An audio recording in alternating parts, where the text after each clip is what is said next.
अमर जी, इतनी आसानी से जिंदगी से हार नहीं माननी चाहिए। आपकी तरह मैं भी धर्मचंद की सताई हुई हूं। उससे बदला लेने का अब एक ही रास्ता है। क्या?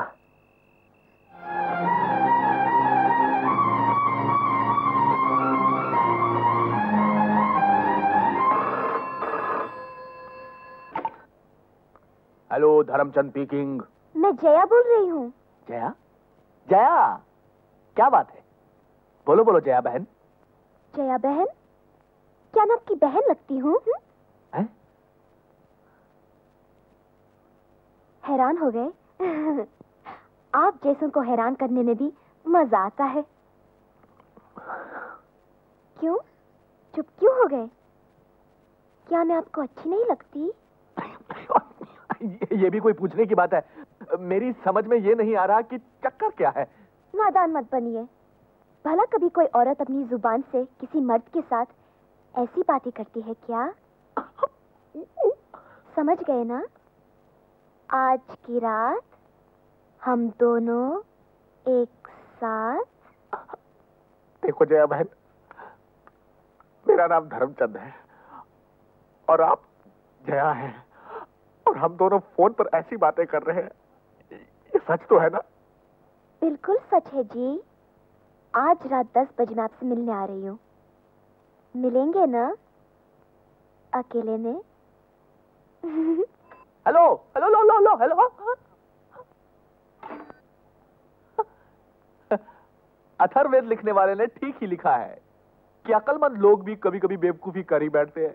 खैर, वक्त पर संदेशा मिला रात के ठीक 10 बजे।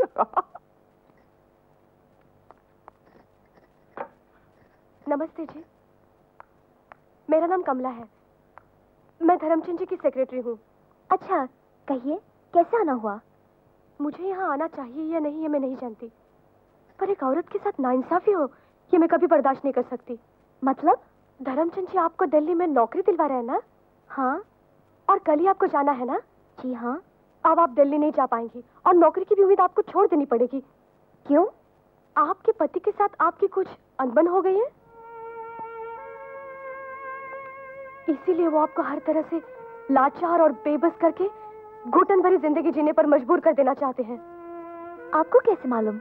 आपके पति ने धर्मचंद जी के पैर पकड़कर मिन्नत की है कि वो आपको नौकरी न दिलवाए। समझ गई।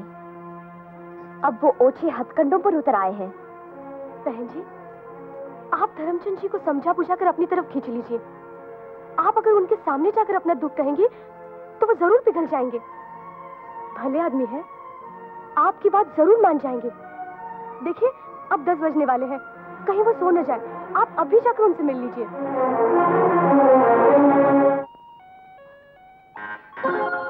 आ गई। Welcome welcome madam. You came into my house, that is God's nature. You came into my house, that is God's nature. Sometimes I look at you and sometimes my furniture. बिल्कुल ठीक वक्त पर आई। वक्त बीत ना जाए इसीलिए वक्त पर आई हूँ। अच्छा सच सच बताओ, मुझे देखने की ख्वाहिश कैसे हुई? सिर्फ देखने की ही नहीं, कुछ कहने की भी है। मैं तुम्हारी हर ख्वाहिश पूरी करूंगा। अगर मैं तुम्हें खुश कर सका तो मेरे दिल को बहुत सुकून मिलेगा, बड़ी खुशी महसूस होगी मुझे। आप जैसे आदमी का मिलना मेरी खुशकिस्मती है। खुशकिस्मती तो मेरी होगी अगर मैं कुछ कर सका तो। देखिए, अब तक मैं आपके भरोसे पर रही, अब आप ही मुझे छोड़ देंगे तो मेरा क्या होगा? बहुत नाइंसाफी होगी। तुम्हें जो कुछ कहना था तुमने साफ साफ कह दिया। अब तुम्हें फिक्र करने की कोई जरूरत नहीं है, मैं हूं ना। बैठो ना। ओहो, डरने की कोई बात नहीं है। Come on, just relax. आप कितने अच्छे हैं।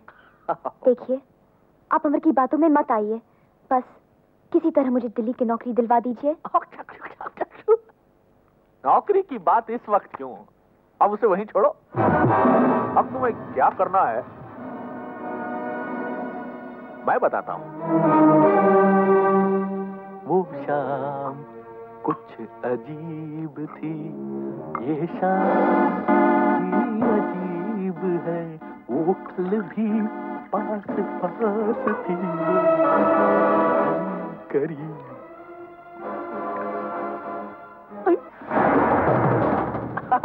मेरी पत्नी से डर रही हो?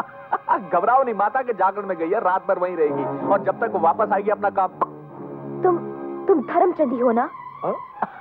अब तक तुमने जिस धर्मचंद को देखा वो धर्मचंद नहीं, दिस इज धर्मचंद। होश में रहो धर्मचंद, खबरदार जो मुझे हाथ लगाया जान से मार दूंगी। खुद ही आई और अब खुद ही डर रही हो। औरत को भगवान ने इच्छा दी, आनंद दिया, हसीन बनाया, खूबसूरत जिस्म दिया, मगर ताकत नहीं दी। ताकत सिर्फ मर्द को ही दी। अब अगर मैं हिम्मत करके ताकत का इस्तेमाल नहीं करूंगा तो तुम्हें निराश लौटना पड़ेगा।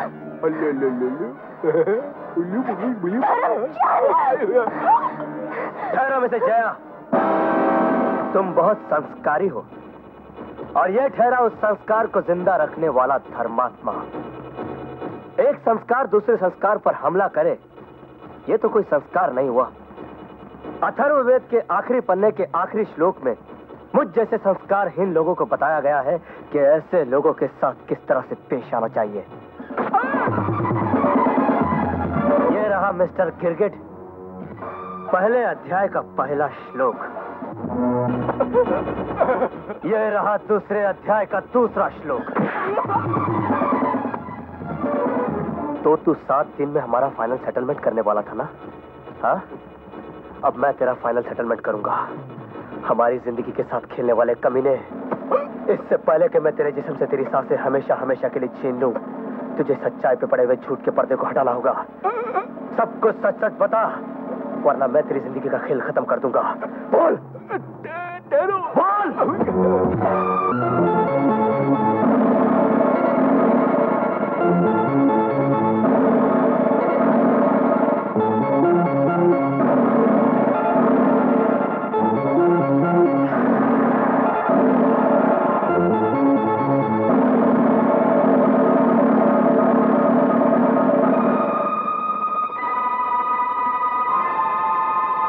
मिस्टर धर्मचंद, दैट इज अमर। तो जैसे आदमी को तो रुक जाओ जया, तुम जो जानना चाहती थी वो जान गई। अब जाओ यहाँ से। आप नहीं जानती है कैसा आदमी है। न जाने कितने लोगों की जिंदगी अब बर्बाद की है इसने। तुम्हें तो आज पता चला है, मैं तो इन्हें शुरू से ही जानती हूँ। कितनी रातें गवाई है मैंने, कितनी रातें नागन बनकर डसती रही है मुझे, कितनी बार मर मर कर जीती रही हूँ, नरक की आग में जलती रही हूँ।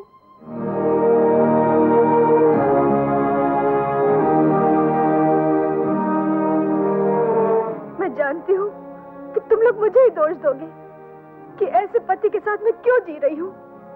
मुझे ये भी मालूम है कि तुम लोग मुझे औरत साथ के नाम पर कलंक कहोगे।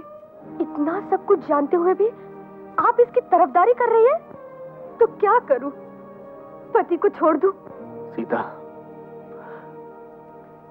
तुमने वो कर दिखाया जो इस जमाने में कोई पत्नी नहीं कर सकती। तुम पतिव्रता हो, महान हो।